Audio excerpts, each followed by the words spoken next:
So a few days ago, I got one of those Google emails that says, please pay now, send money. Anyone with eyes who knows how to make a Gmail could clearly tell that this is spam. But just for fun, I pasted the email into the AI browser plugin and clicked summarize this email. And here's what it told me. This email is a summary of a cloud storage account suspended, a request to add the sender to the address book, and the email also includes contact information for Greek ministry and diplomatic offices. It's been several years since we've been playing around with these ChatGPT models. I thought it was getting pretty good. But this was the first time I had this tiny, uncomfortable thought. Wait, have I been trusting AI a little too much? When I had a question, I wasn't even trying to think first. And it made me wonder, is AI actually making me dumb? What happens when you quietly handle that critical thinking and judgment to a tool? So that's the story that I want to unpack. But before we dive in, I actually need to head to a different city. So bear with me, I'll be back. So on my flight here, I started digging. And what I found and read surprised me. The fastest growing AI use case in 2025 wasn't just coding or productivity hacks. It was actually therapy and companionship. So we've gone from help me write this email to should I take this meeting and to am I being crazy or is this person gaslighting me? According to OpenAI research, around 700 million people are using ChatGPT. How many people use Chat? Actually, this has gone up from 800 to 900 million. So we're all in this giant experiment together without really knowing where we are going in terms of the long-term effects. Almost half of the messages now are what researchers call asking. Advice, emotional support, what should I do? So we're beyond delegating tasks, we're delegating judgment. And I'm guilty of doing this too. So when did I stop trusting my own judgment? If you looked at ChatGPT or my Claude usage from November of last year, you would think that this is like another brain living on its own. Tiny constant questions, draft this reply, is this a good idea? Am I overreacting? What I was doing was cognitive offloading. Every time I push a decision from my brain to AI, my brain gets a little signal. You don't have to hold this. The LLM will do it. It didn't feel like just productivity. I felt like I had a coach, a mentor, a partner, and even a therapist who's available 24/7.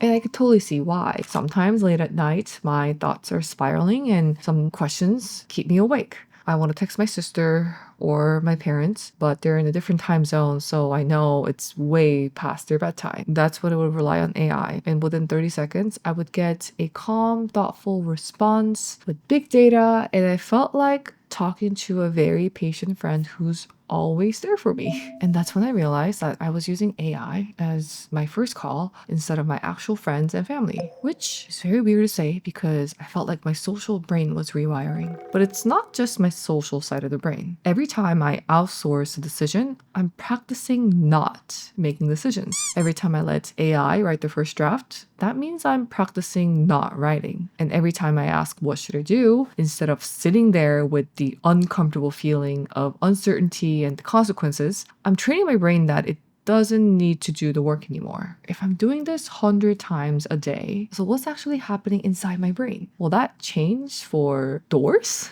So I went looking for more research to prove me wrong. And bad news is that the data did not cooperate.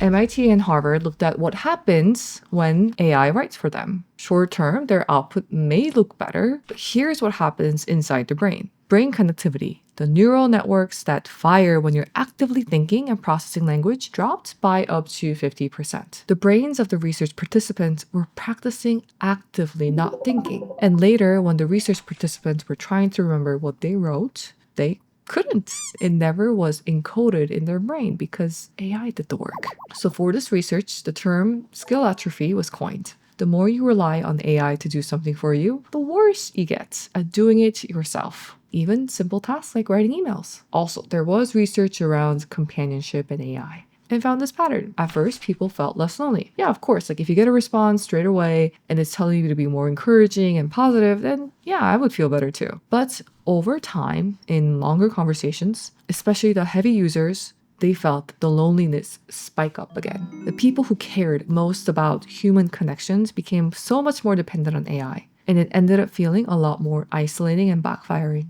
And sometimes I get it. It's much easier for us to vent to an LLM model with no emotions or heart than to have an awkward vulnerable conversation with a friend who may or may not judge you. So short term, it helps.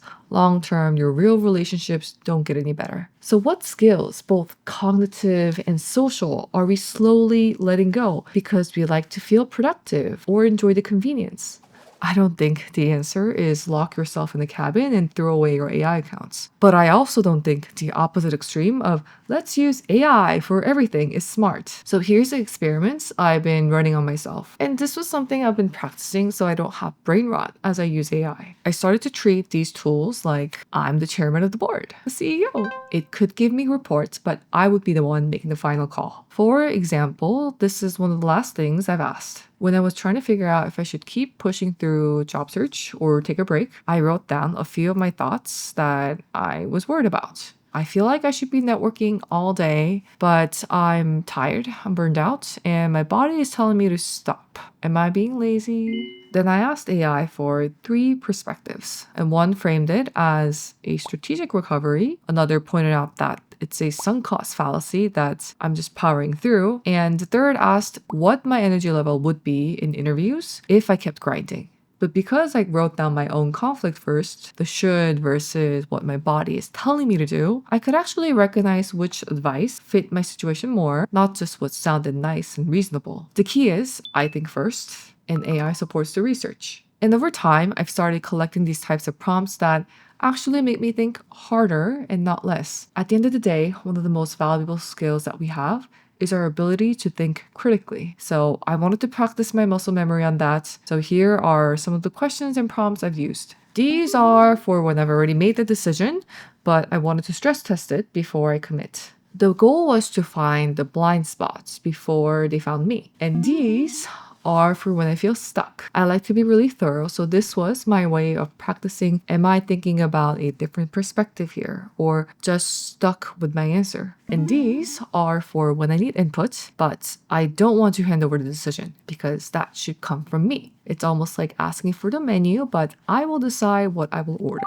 The theme across all the prompts I had was ultimately, I really wanted to make sure that it can poke holes in my arguments, but not replace my thinking. Another rule I introduced was adding productive resistance. This is when I'm willing to do the hard part for myself so that my brain stays strong. If I go back and think about a time when I still remember something that I learned 10, 15 years ago, the common theme was that I really pushed myself to have it ingrained in my brain. That's productive resistance. I forced myself to write the first draft, even though it's messy and sometimes not very pretty. For instance, I choose my YouTube topic based on what I want to talk about that week that comes straight from my heart and brain and write everything from scratch. Then I ask an AI tool to critique it. Am I answering the question?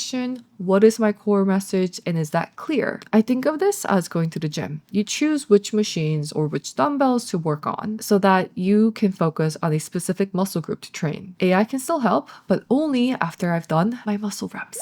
And this is kind of funny when I slip into this idea of, oh my God, AI is so smart, it knows everything. So the MIT Tech Review of this year is right here, AI Hype Index. Okay, it says AI doesn't seem so smart once you realize it can't tell the time. Right here. And weirdly, that makes me feel better. At least there's something I can do better than AI. They are pattern matchers and actually a really good one, but they don't live in time. We are the ones living in time who have high stakes in the decisions that we will make. So they're not a replacement for your judgment. They're just another tool on your desk. So remember that spam email from the beginning? Well, the scary part is after I landed and tried it again before filming this video, the AI tool now identified it as spam. And that's exactly the problem. Sometimes the model is much smarter than me, and sometimes it's completely wrong. So is AI making us dumb? I don't think it's that simple. Outsourcing our thinking as soon as we have the thought is hurting us. The friction, the messy first draft, the uncomfortable and awkward conversation, and even sitting with your thoughts of what's going to happen if I make this decision, the uncertainty, the weight of the consequence, that's not being inefficient. That is how we stay sharp. So before I ask AI anything, I pause for 60 seconds and write all my brain dump of thoughts. Then I can go to AI as the analyst to challenge my answer, stress test my thinking, and expand my horizon. Think first, then tool. I also deleted ChatGPT and I don't have it on my phone anymore. So that's a win. I'm also curious to know what you use your AI tools for. Let me know in the comments below. Thank you for watching and remember to come back to my next video topic on... Let's go! It's time to be the GOAT. It's time to enter God mode, man, let's get it going. I wanna be the greatest, energy is overflowing. I know I'm stoking the fire, my desire's taking over.